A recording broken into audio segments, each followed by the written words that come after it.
Laci Rocha and Scott Peterson seemed like a picture-perfect couple. Their smiles radiated happiness, and their love story was one that many admired. They were the kind of couple that friends and family looked up to, believing they had found true love. They lived in Modesto, California, a quiet town known for its agricultural roots.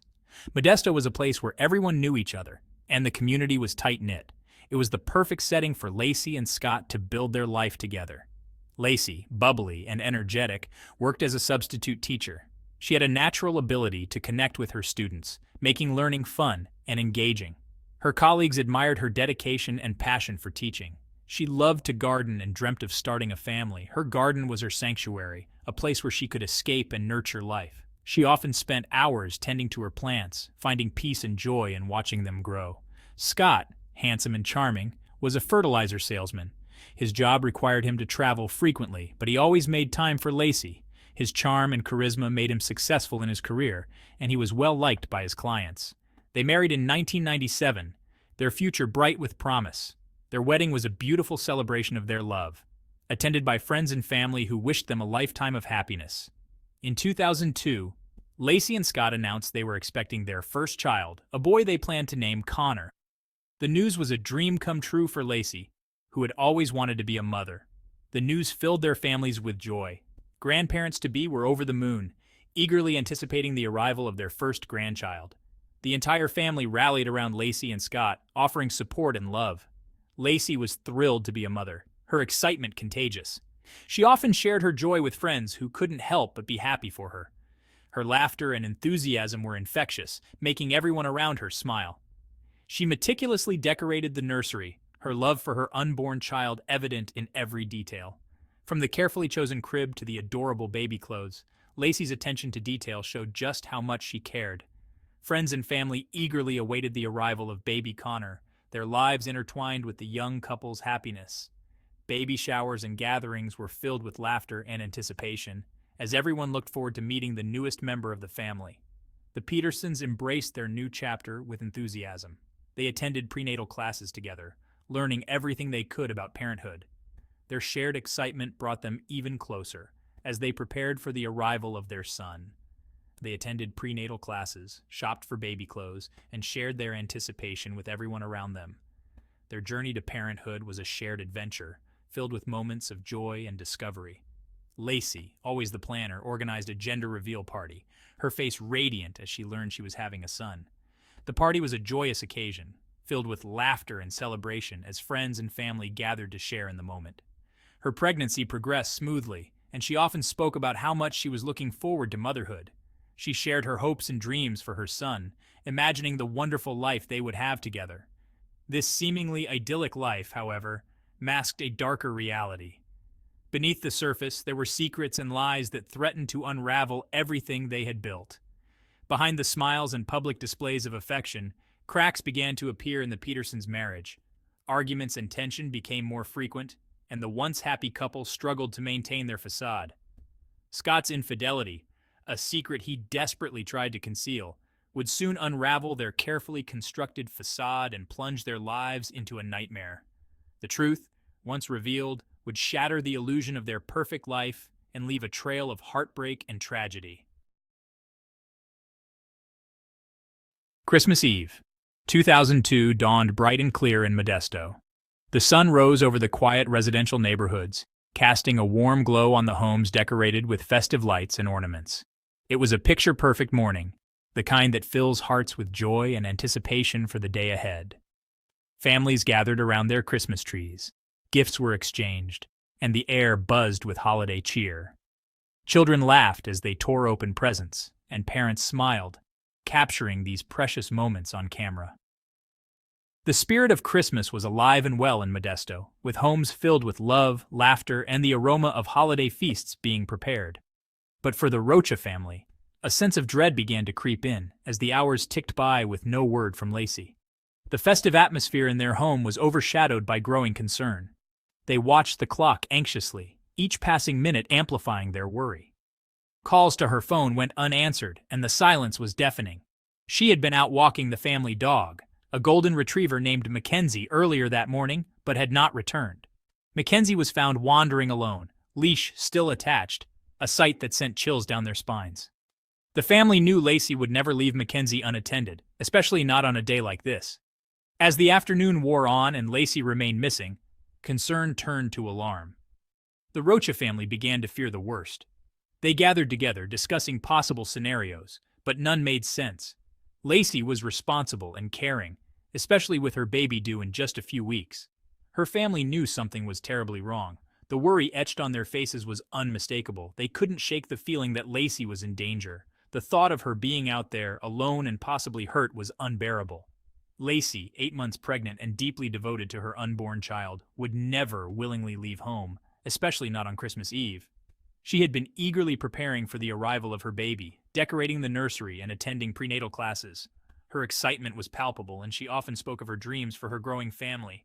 Frantic calls were made, neighbors were questioned, and search parties were hastily organized. The community rallied together, determined to find Laci. Friends, family, and even strangers joined the search, combing through parks, alleys, and any place she might have gone. The Modesto Police Department was contacted, and an investigation was launched. Officers arrived at the Peterson home, taking statements and gathering any clues that might lead to Laci's whereabouts. The urgency of the situation was clear, and the police worked tirelessly to piece together the events of that morning. Scott Peterson, returning from a solo fishing trip that morning, became a person of interest. His behavior was scrutinized, and his every move was questioned. The fact that he had been away while his wife went missing raised suspicions. His demeanor, strangely detached and unemotional, raised eyebrows among investigators. They noted his lack of visible distress, which seemed out of place given the gravity of the situation. Scott's calmness was unsettling, and it only deepened the mystery surrounding Laci's disappearance. His alibi, a day spent fishing in the San Francisco Bay, seemed flimsy and lacked any corroborating witnesses. Investigators found it hard to believe that he had chosen to go fishing alone on Christmas Eve, a day typically spent with family. The lack of evidence to support his story added to their suspicions. As days turned into nights, hope dwindled with each passing hour.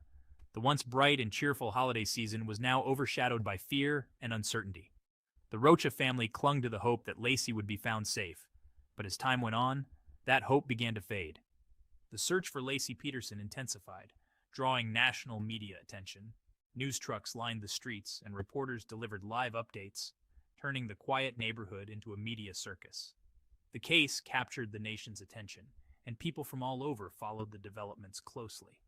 Volunteers combed through fields, divers scoured waterways, and helicopters buzzed overhead, but Laci remained elusive. The search efforts were exhaustive, covering every possible area where she might be. Despite the extensive search, there was no sign of Laci, and the mystery deepened. The festive spirit of the holiday season was replaced with a palpable sense of unease as the community grappled with the possibility that a young pregnant woman had vanished without a trace. Candlelight vigils were held, and prayers were offered for Laci's safe return. The decorations that once symbolized joy now stood as stark reminders of her absence. The community's heart ached for the Rocha family, and the search for answers continued. As the investigation into Laci's disappearance progressed, Scott Peterson's behavior became increasingly erratic and suspicious. Detectives noted that his actions and demeanor were not typical of a distraught husband. Instead of actively participating in the search efforts, Scott seemed detached and uninterested. His initial lack of emotion, a stark contrast to the raw grief displayed by Laci's family, raised red flags. While Laci's family made tearful pleas for her safe return, Scott's stoic and sometimes emotionless expressions were unsettling to both the public and investigators. He seemed more concerned with protecting himself than with finding his missing wife. His behavior during interviews and press conferences was often described as self-serving. Scott's focus appeared to be on maintaining his own image rather than showing genuine concern for Laci's well-being. Adding to the growing suspicion was Scott's revelation of an extramarital affair. This bombshell not only shocked the public, but also provided a potential motive for foul play. The affair painted a picture of a man leading a double life, further complicating the investigation. He admitted to having a relationship with Amber Frey, a massage therapist he had met just weeks before Laci vanished. Amber, unaware of Scott's true marital status, was devastated upon learning the truth. her cooperation with the police became a crucial element in the unfolding case. Frey, unaware of Scott's marital status, contacted the police after seeing Laci's picture on the news. Her decision to come forward added a new layer of complexity to the investigation as it revealed Scott's deceitful nature and questionable character. Scott's attempts to explain away his infidelity and his inconsistent accounts of his whereabouts on the day Laci disappeared further fueled public distrust. His stories often changed and his alibis were weak, making it difficult for anyone to believe his version of events. His demeanor, often described as aloof and evasive, did little to quell the growing suspicion surrounding him. In court and during interactions with the media, Scott's lack of transparency and apparent indifference only served to heighten the scrutiny he was under. He seemed more interested in controlling the narrative than in aiding the search for his wife. Scott's media appearances were carefully orchestrated, but they lacked the genuine emotion and urgency expected from a husband desperate to find his missing wife. His lack of cooperation with authorities, coupled with his increasingly bizarre behavior, painted a damning picture. Scott's reluctance to fully engage with the investigation and his erratic actions made it difficult for anyone to see him as an innocent man.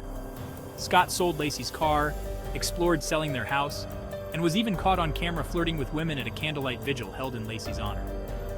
These actions were seen as highly inappropriate and insensitive, further alienating him from the public's sympathy. His actions, far from those of a grieving husband, solidified his position as the prime suspect in the eyes of both law enforcement and the public. The cumulative effect of his behavior, lies, and lack of genuine concern for Laci's fate made it increasingly difficult for anyone to believe in his innocence. The search for Laci Peterson became a nationwide effort, capturing the attention of millions across the country. Volunteers joined hands with law enforcement, determined to bring Laci home safely. Flyers bearing her smiling face were plastered on every surface, candlelight vigils were held, and the story dominated news cycles nationwide. Despite the overwhelming public support and the tireless efforts of investigators, the case remained stagnant for weeks. Leads turned cold, searches proved fruitless, and Laci's whereabouts remained a mystery. However, behind the scenes, the investigation was gaining momentum. Forensic experts analyzed evidence collected from the Peterson home, including a strand of hair found on a pair of pliers in Scott's boat. Phone records were scrutinized, revealing inconsistencies in Scott's alibi, and suggesting he had been in the vicinity of the San Francisco Bay, where he claimed to have been fishing around the time Laci disappeared. The mounting circumstantial evidence, combined with Scott's suspicious behavior and lack of a credible alibi, painted a grim picture. Although Laci's body had not yet been found, investigators were becoming increasingly convinced that Scott Peterson held the key to unraveling the mystery of her disappearance.